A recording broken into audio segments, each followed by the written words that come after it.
இறுதி சடை கூட பண்ண முடியும் சார். இறுதி சடை கூட பண்ண முடியாது சார். நான் அப்புறம் கருப்பாதிக்கு தான் போனேன். நெக்ஸ்ட்டு பார்த்தீங்கன்னா ஆர்ஆரில் வந்துட்டு நான் போஸ்டிங் பண்ணேன். ஆர்ஆரில் வந்துட்டு ஃபார்வர்ட் போஸ்ட்டில் பார்த்துட்டிங்கன்னா நான் எப்போ போகிறேன்னா அதுலேருந்து ஒரு 10 நாளைக்கு முன்னாடி பாகிஸ்தான்லேருந்து பேட்டரி சொல்லுவாங்க பார்டர் ஆக்ஷன் டீம். அவங்க வந்துட்டு இந்தியன் ஆர்மி பர்சனில் 3 பேரை வந்துட்டு தலையை கட்டி வந்துருக்காங்க. அந்த இடத்துல தான் நான் போஸ்டிங் வரேன். அது வந்துட்டு ஒரு ஹையர்டு பிளேஸ் தான். அந்த இடத்துல பார்த்தீங்கன்னா ஃபார்வேர்டில் நிறைய பைனர் பேட்டர்ன்ஸ்லாம் வந்துட்டு ஆன்டி பர்சனல் மைண்ட்ஸ்லாம் வச்சுருப்பாங்க. அதை கண்டிப்பாக சொல்கிறாங்க பார்த்தீங்களா. ஆக்சுவலாக ரொம்ப சென்சிட்டிவாக இருந்தது அந்த 3 தலையை கட் பண்ண ரொம்ப பெருசாக பேசப்பட்ட ஒரு விஷயம். அந்த லைன் ஆஃப் கண்ட்ரோலில் வந்துட்டு பார்த்தீங்கன்னா அந்த ஆன்டி பர்சனல் மைண்ட்ஸை camouflage and hidden in the earth. Unfortunately, I kept my leg on upon it. ஆனால் வந்துட்டு அது நேச்சுரலி வந்துட்டு ஃபிட்னஸ் ஆகிட்டு அது வந்துட்டு எக்ஸ்ப்ளோஷன் ஆகலாம். ஒரு பெரிய ஆபத்துன்னு தப்பிச்சிருக்கீங்க. அதுலேருந்தே ஒரு தப்பிச்சேன் சார். அதில் நெக்ஸ்ட்டு பார்த்தீங்கன்னா இந்த ஒரே பொண்ணு 2016 சமீக்தான் பேர்.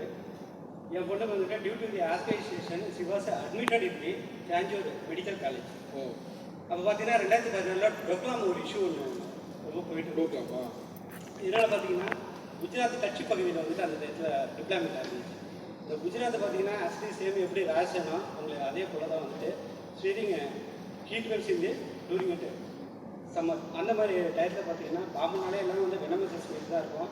ரெப்டைல்ஸு அந்த மாதிரி இடத்துல வந்துட்டு போஸ்டிங்கு. அந்த டயத்தில் பார்த்தீங்கன்னா இந்த பொண்ணு வந்துட்டு மூச்சு திணறல் காரணமாக வந்துட்டு ஹாஸ்பிட்டலில் அட்மிட் பண்ணிருக்கோம். என் ஒய்ஃபுக்கு தான் வந்துட்டு ரொம்ப நன்றி சொல்லணும். ஏன்னா அந்த மாதிரி ஒரு டயத்தில் என்னால் வர முடியும். அப்போ என் ஒய்ஃபை வந்துட்டு காலையிலையும் மாலையிலையும் எனக்கு கால் பண்ணிட்டு இருக்கேன் இப்போ எனக்கு.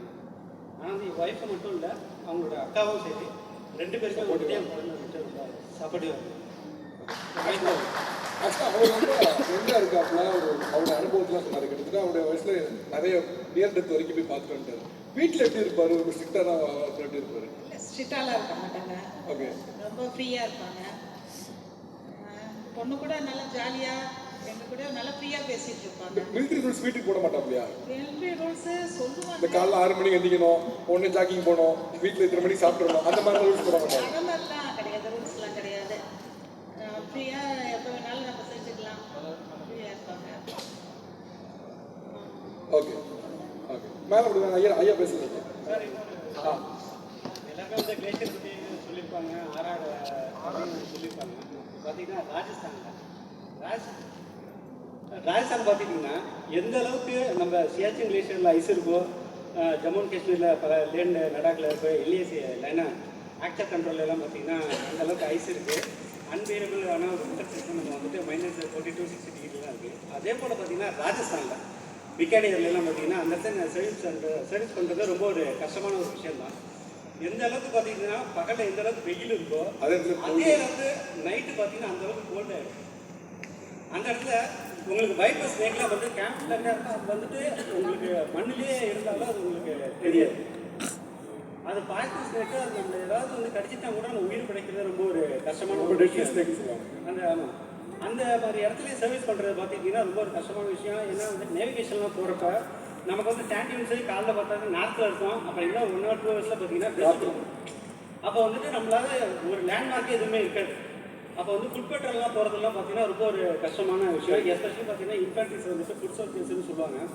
ஆறாலையும் சரி 60% வந்துட்டு இன்ஃபேக்ட்ரிஸ் தான் இருப்பாங்க. 40% தான் லாஜிஸ்டிக் சப்போர்ட்டு அதை காஸ்ட்டாக வந்துட்டு அப்பாயின்மெண்ட் ஆகிடும். ஓகே அப்படிங்கிறப்ப வந்துட்டு டேரெக்டாக வந்துட்டு என்கவுண்டர்ஸாக இருக்கட்டும், இல்லை வந்துட்டு sometimes people are pelting stones against security person during the மேசி ஆப்ரேஷன். அப்படிப்பட்ட சூழ்நிலையும் பார்த்தீங்கன்னா அக்ரிமெண்ட் ஸ்கீம் வந்துட்டு காரணமே வந்துட்டு உமன்ஸ் எல்லாம் வந்துட்டு என்டர் பண்ணுறதுக்கு ஒரு மெயினான ரீசன் பார்த்தீங்கன்னா அங்கே உள்ள லேடிஸை வந்துட்டு டூரிங் த ஸ்டோன் பெட்டிங்கில் வந்துட்டு அவங்க கண்ட்ரோல் பண்ண முடியாது. ஏன்னா வந்து நீங்கள் ரெக்கார்டு தே லோக்கல் அவங்களோட சப்போர்ட் நமக்கு தேவைப்படுது. அதனால இந்த அக்ரிமெண்ட்டில் வந்து ஒவ்வொன்றா கொண்டு வராங்க. Right okay. இப்போ ஒரு ஆப்ரேஷன் நடக்கிறது பார்த்தீங்கன்னா நம்ம மட்டுமே வந்து டேரக்டாக இல்லை ஃபைட் பண்ணுறதில்ல. அது வந்து அப்டகல்ஸ்லாம் வருது. இந்த அப்டகல்ஸை வந்துட்டு எப்படி நம்ம டெட்லாக் பண்ணணும் அப்படிங்கிற ஒரே ரீசனில் தான் அந்த வந்துட்டு கொண்டு வந்திருக்காங்க. வழக்கமாக பார்த்துட்டிங்கன்னா ஆப்ரேஷன்னாலே வந்துட்டு டெரரிஸ்ட்டு மட்டும் அந்த மாதிரி ஒரு சுச்சுவேஷன் இல்லை. நார்த் ஈஸ்ட்டில் பார்த்தீங்கன்னா உங்களுக்கு அட்டைப்பூச்செல்லாம் இருக்கும். இப்போ மிசோரம், நாகாலாந்து, மணிப்பூர் அதுக்காக பார்த்தீங்கன்னா வந்து மிலிட்டன்சி இருந்தாலும் அந்த இடத்துல வந்துட்டு ரொம்ப வந்துட்டு திக் வெஜிடேஷன் இருக்கும். அந்த ஜங்கிளில் உங்களால் சர்வே பண்ணுறது வந்துட்டு ரொம்ப ஒரு கஷ்டமான விஷயமா இருக்கும். இந்த கவுண்டிங் இன்சைட் ஜங்கிள் வாட்டர்ஸ் கொடுங்கிறது வந்துட்டு 40 to 20 nations are participating in the training. அந்த ட்ரைனிங் வந்து இந்தியன் ஆர்மி வந்துட்டு exception of Pakistan and China, அமெரிக்கால கூட அவங்க வந்து ட்ரைனிங் பண்ணிட்டு தான் போகிறாங்க. அந்த ட்ரைனிங் பண்ணுறது பார்த்தீங்கன்னா அப்படி ஒரு ஹார்டான ஒரு சுச்சுவேஷனில் தான் ட்ரைனிங் பண்ணிருக்கோம். அந்த இடத்துல பார்த்தீங்கன்னா உங்களுக்கு வந்து பைத்தான்லாம் இருக்கும், மலைப்பாம்பு எந்த இடத்துல இருக்குன்னு நம்ம ஒன்று சொல்கிறதுக்கு இல்லை. அதை விட நம்ம உடம்ப வந்துட்டு அப்படியே சுட்டி பண்ணி வச்சுக்கலாம். அதே மாதிரி ரெண்டு பிளாக் கோப்ராஸ் தான் இருக்கும். அதையும் நம்ம வந்துட்டு அந்த இடத்துல சர்வே பண்ணணும். அந்த ஜங்கில் வந்துட்டு நம்ம எப்படி உள்ளே போகிறோங்கிறது நமக்கு வந்து தெரியவே தெரியாது. ரகடு டரைனா பீச்சு டரைனா இருக்கும். அந்த இடத்துல நம்ம உள்ளே என்ட்ரி போகிறது எப்படி எக்ஸிட் ஆகுறது அப்படின்னு தெரியாது. எந்த இடத்துல வந்துட்டு அட்டைப்பூச்சிகள்லாம் இருக்குன்னு பார்த்தீங்கன்னா அந்த இடத்துல வந்துட்டு நம்மளால கொசு பார்த்தீங்கன்னா அந்த அளவுக்கு வரும். அந்த கொசு கடிச்சிங்கனால உங்களுக்கு வந்துட்டு மலேரியா வந்து கண்டிப்பாக எஃபெக்ட் ஆகிடும். கொஞ்சம் டஃப்பானது தான். அந்த இடத்துல பார்த்தீங்கன்னா உங்களுக்கு ஒரு கொசு கடிச்சின்னா ஒருத்தோ காயினால பார்த்தீங்கன்னா உடம்பெல்லாம் அப்படியே வீக்கிடும். அந்த வீக்கம் வந்து பார்த்தீங்கன்னா 2 3 வாரம் இருக்கும். நம்ம கொசுக்குள்ளே இருக்காது. அந்த கொசுனால பார்த்தீங்கன்னா நிறைய பேருக்கு மலேரியாலாம் அட்டாக் ஆகாது. அதே போல் பார்த்தீங்கன்னா பாம்பும் சொல்லியிருக்கேன். அந்த பாம்பு பார்த்தீங்கன்னா நம்ம ஜங்கிள் சர்வே பண்ணுறதுங்கிறது நம்ம பிளைனில் சர்வே பண்ணுறது அது வேறு மெத்தட். ஆனால் ஜங்கிளில் நீங்கள் சர்வே பண்ணுறது அங்கே கிடைக்கிற நேச்சுரல் ரிசோர்ஸஸ் வச்சு தான் நீங்கள் அங்கே சர்வே பண்ணணும். உங்களுக்கு எதுவுமே வந்துட்டு வெளியில் இதெல்லாம் வந்து கிடைக்காது. அப்போ வெளியில் நம்ம வந்துட்டு டிஃபென்சிவாக இருக்கட்டும், இல்லை அஃபென்சிவ் மெட்டர்ஸாக இருக்கட்டும், மேபி ஆர்ஆராக இருக்கட்டும், இல்லை வந்துட்டு டெசர்ட்டாக இருக்கட்டும், அந்த இடத்துல யூஸ் பண்ணுற வெப்பனை வந்துட்டு நீங்கள் இந்த ஜங்கிள் வந்து யூஸ் பண்ண என்ன வந்துட்டு திக் வெஜிடேஷனாக இருக்கும். நம்ம ரைஃபிள்ஸோ இல்லை வந்துட்டு ராக்கெட் லான்ச்சஸோ இல்லை வாட்டர் ஸ்பீட் நீங்கள் எந்த வெப்பனை யூஸ் பண்ணணும்னாலும் ரொம்ப டாக்டிக்கலாக வந்துட்டு ஃபைட் பண்ணால் தான் அதில் வந்துட்டு வின் பண்ண முடியும்னு வச்சுக்கலாம்.